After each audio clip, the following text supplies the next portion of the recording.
All right, you know what it is. This is a recap of the YNW Melly case. All right, I've been watching the joint. I didn't want to say nothing, but I've been getting a lot of phone calls, a lot of DMs and a lot of texts on people for me to speak on the YNW Melly, court case. All right, so let's start my little introduction, man. All right.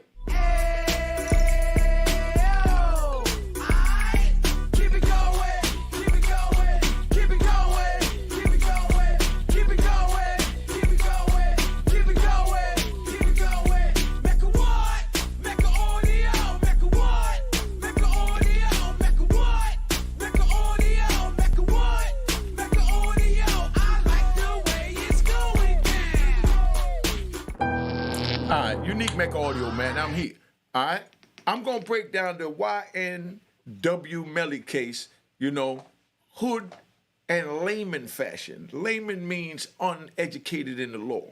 So I'm gonna tell y'all where we at right now with the case, then I get into the case, because a lot of y'all already know, so I don't want to run y'all off by telling y'all about the case, the typical introduction. Now, where we at right now is they're trying to introduce a phone that's registered to Melly's mother. And the prosecution is trying to say that Melly used the phone and he has domain and control over the phone, and wherever that phone goes, it's with Melly, not his mother. So what they're saying is that the prosecution is trying to prove that that phone was at the actual scene of the crime. Bottom line, that's what the prosecution is trying to say. They're trying to say the phone was right there when dude got shot, period. And his lawyer is saying, no, the phone was in the vicinity of the area that the dude got shot. But then the lawyer made an objection to them even using the phone by saying that there's no way they could authenticate that that phone, was, with Melly, or that he had control. I mean, not even that. Let me slow that down. I don't want to confuse y'all. The lawyer's trying to say that they have to authenticate, that what they're saying about the phone's location and the texts and everything else is accurate, 100% accurate. Only person could do that is the sender of the message, could say, I send it at this time and that time, or the receiver of the message to say, I received the message this time and that time, and I know it was from Melly. Or the T-Mobile company that could authenticate exactly if those messages were sent on the phone, that, they're not scrambled, duplicate, whatever they want to say. So only T-Mobile could verify that, because they have the actual records, and the sender and the receiver and the prosecution hasn't put in T-Mobile and none of them on the stand yet. So therefore, to authenticate that it was Melly that the message was sent to, that he received it, and that it was T-Mobile to say that it was his. So that's what it is with the phone. Because now how important these phones are, right? These phones have become a part of our lives, and we love them to death. We love these phones. You know what I mean? We carry these phones everywhere we go, so we keep in touch with our people. We even get our kids and grandkids. My 11-year-old granddaughter, I'm riding right now. Let me ride. I want y'all to understand this. My 11-year-old granddaughter has a phone. We got all the kids' iPhones, because the iPhone have the tracker location on the phone. With the tracker location, we know where our grandchildren is at, where we at all times. And, we could go right into the app and see where we at. Now, for them to bring it in court, they have to authenticate that is, everything is accurate that the prosecution is saying. And the only way for the prosecution to do that is to bring in the sender of the message, the receiver of the message, or T-Mobile. They haven't done that.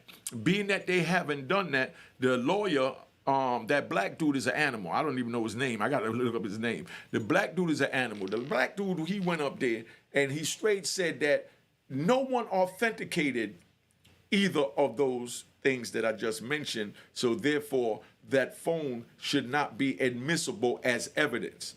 So he's trying to strike the phone. If he strike the phone, he strike the message. And what they're trying to use to show that the phone belonged to Melly is Melly said, yeah, call me back at this number, call me back, this is my number. That's what one of the texts said. So they're using that to say that this is his phone. He said it's his phone. The phone was at the scene of the crime, is what the prosecution is saying, you know, and the defense is saying it was in the area of the crime. And the defense is also saying that the phone is his mother phone. So that's leaving what they call a reasonable doubt. A reasonable doubt is if you could think of any reason why he's innocent, then you have to find him innocent. That's a reasonable doubt.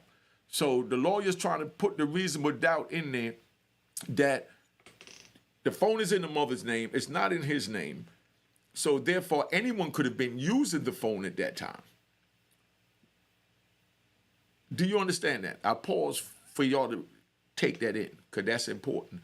That's what the lawyer's trying to prove, you know, is trying to, you know, suggest or insinuate to the jury. So you don't know if it's Melly's phone. His mother might have got the phone and let other family members or friends use the phone, you know. Then the prosecution would say, okay, well, the phone was at the scene of the crime. Then the lawyer said, no, it wasn't at the scene of the crime, you know.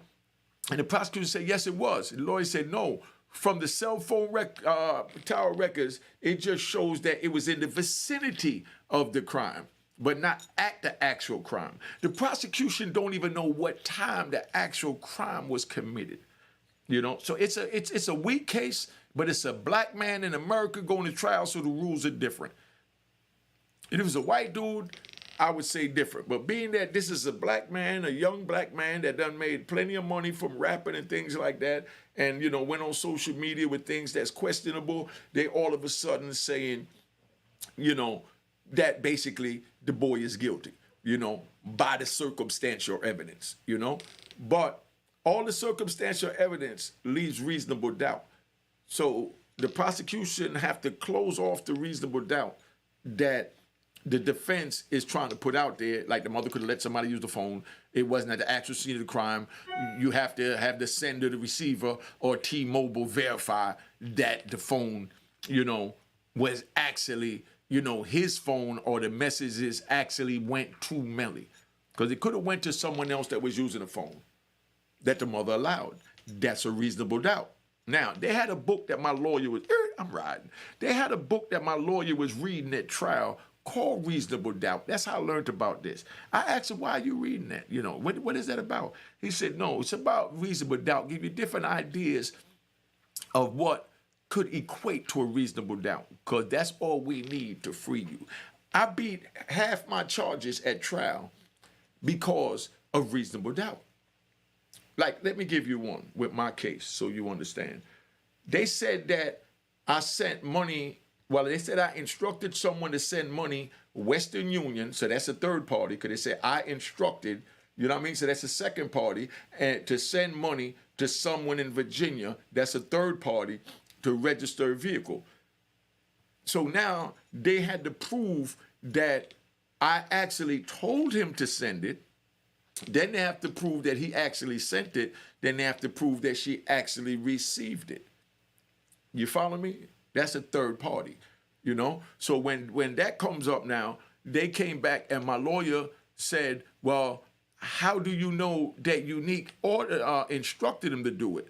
And they're saying, well, he said so. Well, what proof do you have that he said so, you know? And how do you know he didn't send that money on his own? So now the jury is listening to all this and they say, damn, maybe he didn't tell them, because they don't have any proof. That proof is called reasonable doubt in that situation. So when they broke that down like that, they said that I sent $600 one time and then $1,200 another time, a total of $1,800 to register a vehicle, but they couldn't prove that I instructed them to do that. So I was acquitted of that, because it didn't meet the burden of proof. And it most definitely left reasonable doubt. Because we just got a dude, rat bastard, that's on stand saying that I sent the money. You know what I mean? I ordered him to send the money. And they had nothing else to prove it. No cameras, you know, with me and him talking before he went, or no cameras, me giving him money. And all these things have to be proven when you're dealing with something like this. So now, let's ride back to Melly. So that's what's going on with Melly. They got to show the sender, the receiver, or T-Mobile verified that it was Melly's phone, the message was sent to Melly, and that he received the message. They can't prove all of that. So the lawyer is saying that, You know, he objects to it. He wants them to strike the whole phone and everything got to do with the phone. And the prosecutors say no, but the phone shows that he was at the scene of the crime. The lawyers say no. The phone shows that the phone shows that the phone was in the vicinity of the crime, but you haven't authenticated that he had control of the phone and that it was in his possession or that he was there, because you don't even know when the doggone crime occurred.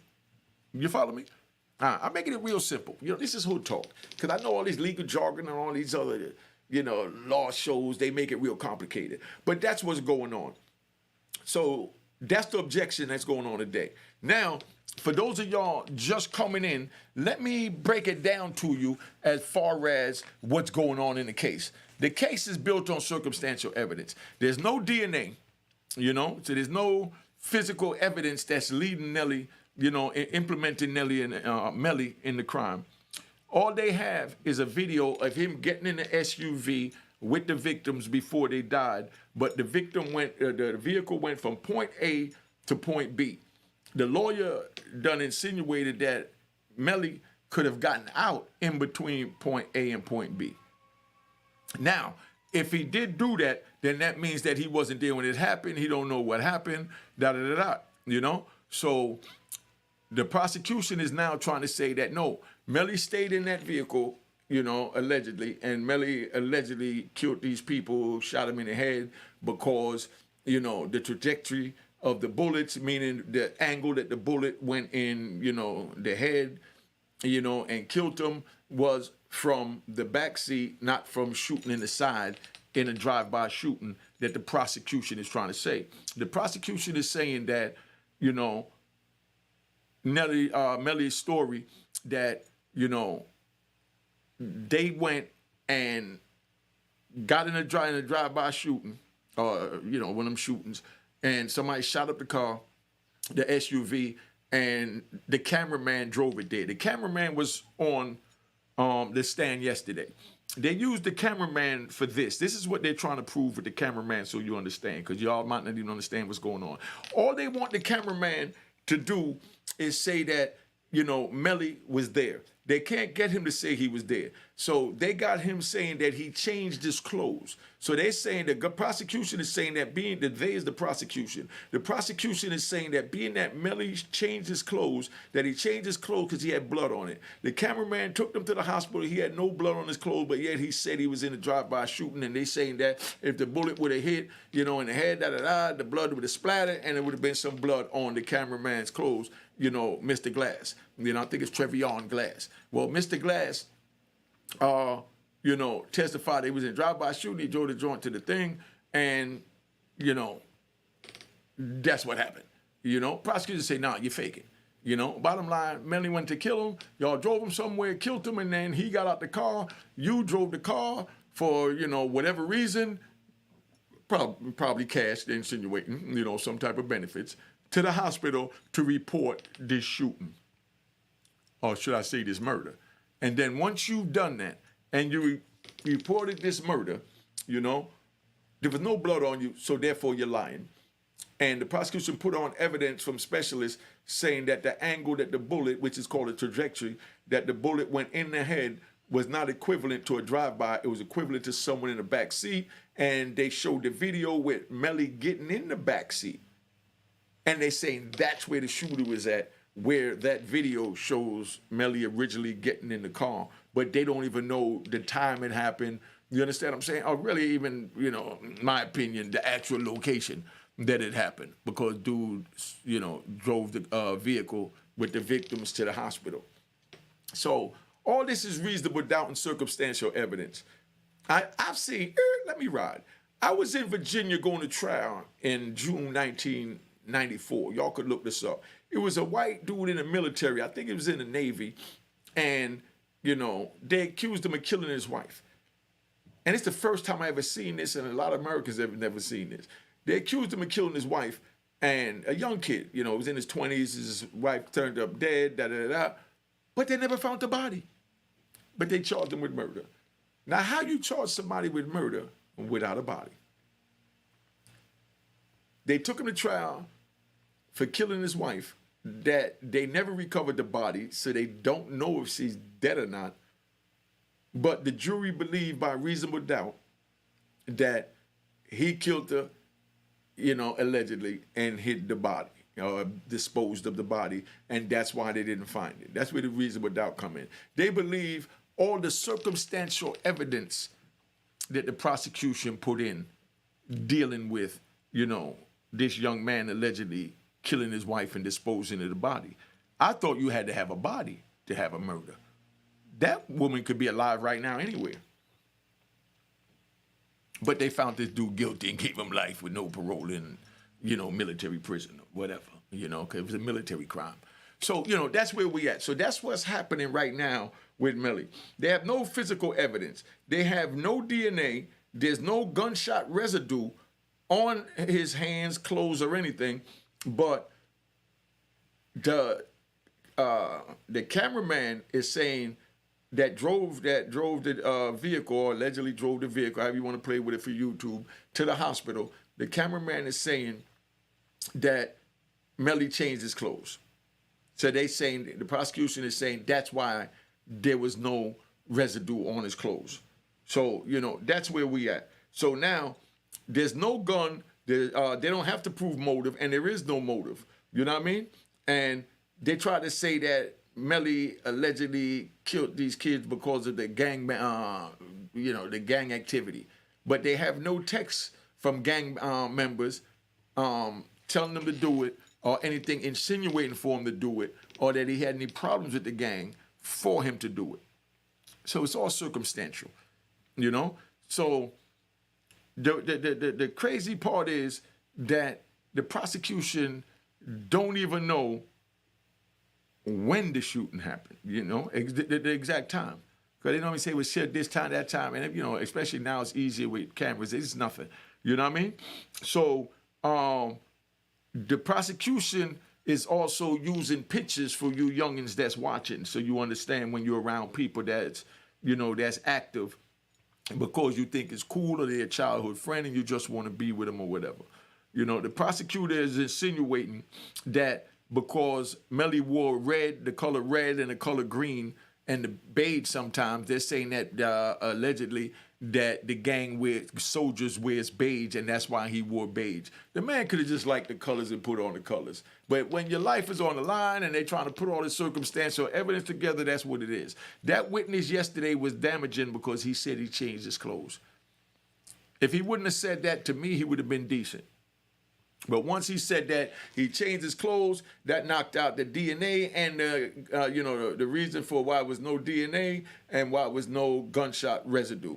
So that's how crazy that is. You know what I mean? So now they also introduced pictures of Melly throwing up gang signs. You know what I mean? I'm not going to do any because I don't want to offend anyone, and it's a respectful channel. They trying to say they got pictures of him, and they showed pictures of him throwing up alleged gang signs. Whether it was real gang signs or not, I don't know, and it's not what I'm here to report on. So, therefore, they're saying that he's in the gang because of the signs and because he wore red and because, he wore green and because he wore tan. So now you can't wear red, green, and tan, especially if somebody gets, killed in, the gang or something have to do with the gang. That's how easy it is. You know what I mean? So now they also put on some other evidence that Melly asked his mother to get a gun for him. But that gun, the murder didn't happen right when the mother got the gun. You understand? But he told his mother he needed a gun. He could have feared for his life.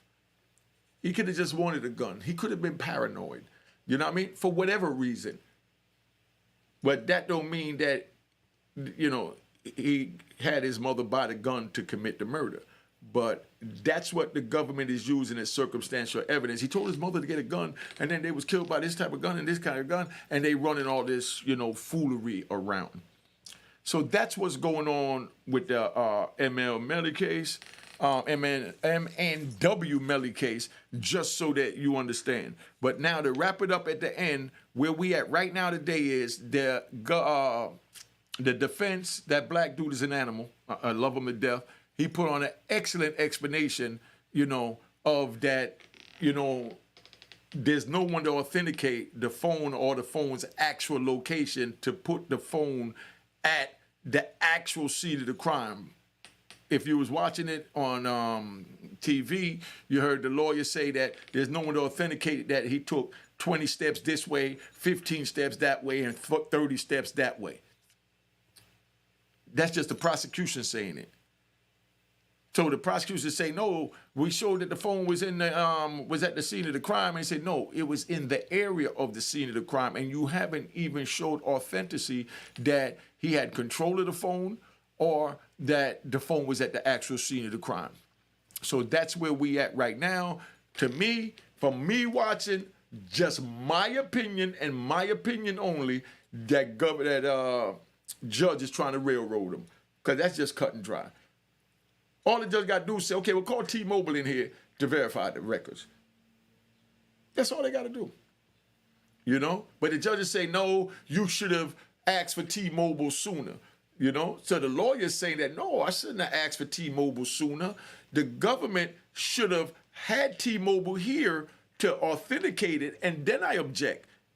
The lawyer's saying it's not my job to tell the prosecution to get expert witnesses, you know, so I could object.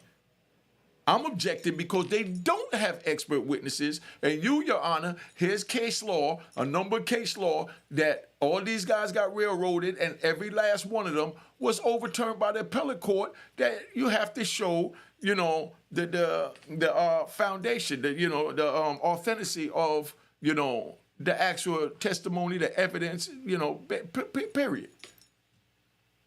Just like I broke down in my case how they had to show that I ordered him to do it and he was doing it at my order, other than him just saying he did it at my order. Because then they even went, let me ride. Then they even went to the witness in my case, the female, and then the female say, did Unique tell you he was going to send you the money, the $600 and the $1,200 to register the vehicle? And she said yes. Right bastard. But she said yes. You know what I mean? Now, even though she said yes, my lawyer asked them, how do you know that Unique actually told the rat bastard to send the money? And she said, oh, because Unique told me he was going to send it. You know what I mean? So they said, oh, Unique told you that he was going to tell the rat bastard to send it. So therefore, you know, you believe that Unique actually told the rat bastard to send it. And of course, she said yes. So then my lawyer comes back now and he says, okay, did you hear Unique tell the rat bastard to send it? She said no. But Unique told me he was going to tell the rat bastard to send it. My lawyer said, no, you can't use that because you didn't hear Unique tell that rat bastard to send it. Got to give him a bunch of gunshots. Got to give him a bunch of gunshots. Got to give him a bunch of gunshots. You know what I mean? And that's the way that play out. So it's the same thing with the phone. The phone is in Melly's mother's name. You don't know if Melly was using it because the mother could have been letting anybody use the phone. But I won that case with the reasonable doubt and everything else because the reasonable doubt that there's no way in heck that this girl heard me tell him to send it. I told her, allegedly, I was going to have him send it. But she had to prove that she heard me tell him to send it. That's the chain of command of foundation. Now, so they got to prove that the phone, you know, was in Melly's control. The phone was registered to his mother, and you know what it is. But anyway, you know, Cash App is on the screen. Subscribe, and follow me at Instagram at Unique Mecca Audio. It's on the screen. Cop my book. Roaring Harlem, fire. You want to know what happened, what twisted me up, how I was put in a position to learn this crap. And that's why I'm trying to tell the youth, don't do it. Don't go on the street so you don't have to be a part of this crap. Can't say it no easier than that. Now for that, let me just tap out and let y'all know, have a good Wednesday or Thursday, whenever I decide to put it up. Cheers, toast the crime, toast the crime, the crime, the crime, the crime.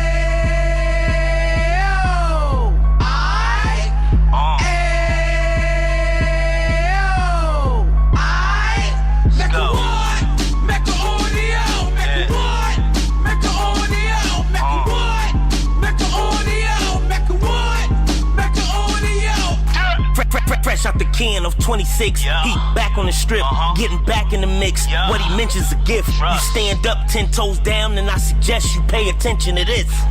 Take a little gully posse and put it in Harlem. He cut from the bottom, came up from the bottom. Drop the book, you should go and get it. The Instagram page and the YouTube, you could go and visit.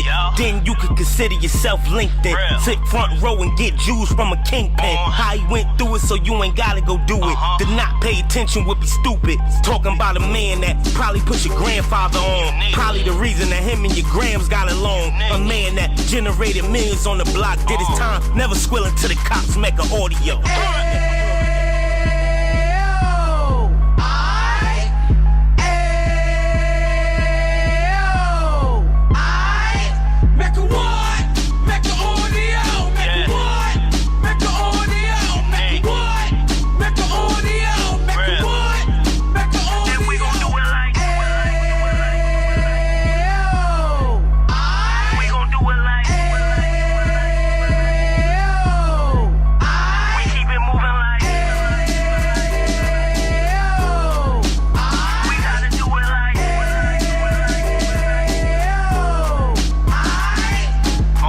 Get it live like 2 G's in the 90s. Drop top beamer so shiny. I let shorty go, she was whining. Treat her like my past, she behind me. Spend a couple bands on the Dapper Dan. You be back again, getting green like a Packers fan. No cap, it's a roaring uptown. They be horn uptown, Dominican bust downs. Now we on the positive, we got a lot to give. Now he trying to stop the kids from being inoperative. So take heed, homie, lend a ear. He started in uptown, he gon' finish dead. But now it ain't about selling drugs, buying cars. It's about buying property to make the community yours. So we can give back to the youth them. Cause they the truth them. And bless up to all the root men.